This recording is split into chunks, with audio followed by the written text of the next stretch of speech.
Hey everybody, this is the first official Bible study video that I'm going to be doing, coming to you from Capital University dorm room.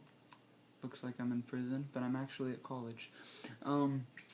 So we had a meeting a couple weeks ago with the band, just about talking about what our goals are for this fall, and at the top of that list we want to grow in our relationship with God. And so that's why we're making this video, to do that.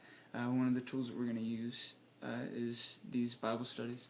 So the reason that we're doing this is to build our relationship with God. And so there should be a link, hopefully we can get a link attached to this, of a video of a guy named Phil Vischer. He's actually the voice of Bob the Tomato, and he's the creator of VeggieTales, if you were ever into that as a kid. And so his video talks about how he has learned to place importance on his relationship with God. And so I want you to check that out. If the link's there, it's really good. Even if you've already seen it, watch it again. It's really good.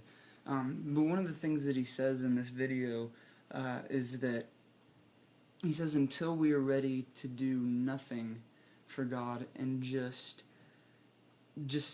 sit in His presence and just be alone in our relationship with Him, then we really aren't ready to do anything for God. And so today in our Bible study, I want to talk about David, because he's a really good example of someone who's not perfect, but someone that had a really strong relationship with God, and God was able to use him because of that, and in spite of all the flaws he had. So the first time that we see David is in 1 Samuel 16 and 17.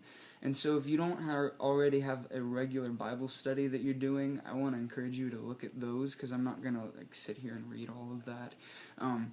But check those out, 1 Samuel 16 and 17, and just read those on your own.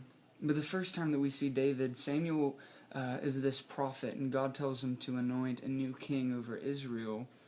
And he comes to David's house. Well, all of David's brothers, they hear that this guy's coming to anoint a new king, and they're in the house. They're talking to this guy. They're chatting it up with him. David, he's not really interested in that. He doesn't really care about promoting himself, and he stays at his job.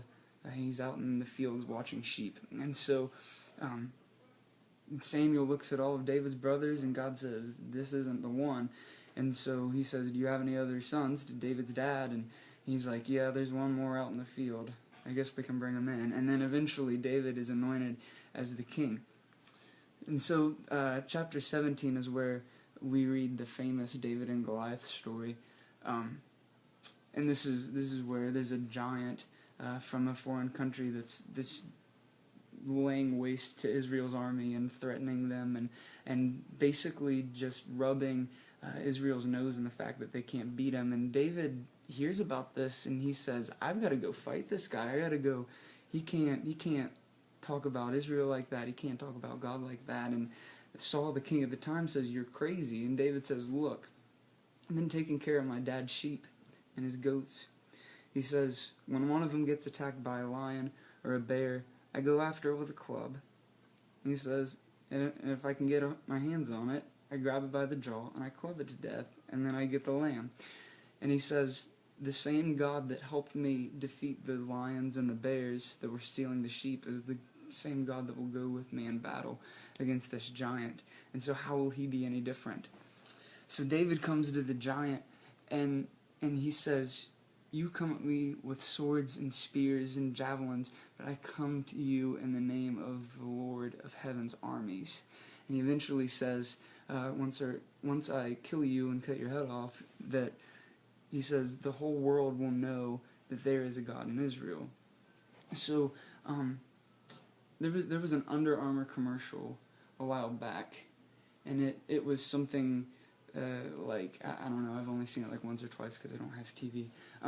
But it said something like, games aren't played in the off season, but that's when they're won, something like that. I don't know, I can't do the voice. But anyways, that's kind of the lifestyle that David had. He was pretty much a living example of the whole games aren't played in the off season, but they're won. It's what you do when you think that your time doesn't matter. So these are the three things that we see are a product of David's alone time, the things that he did with his time where he wasn't really doing a whole lot.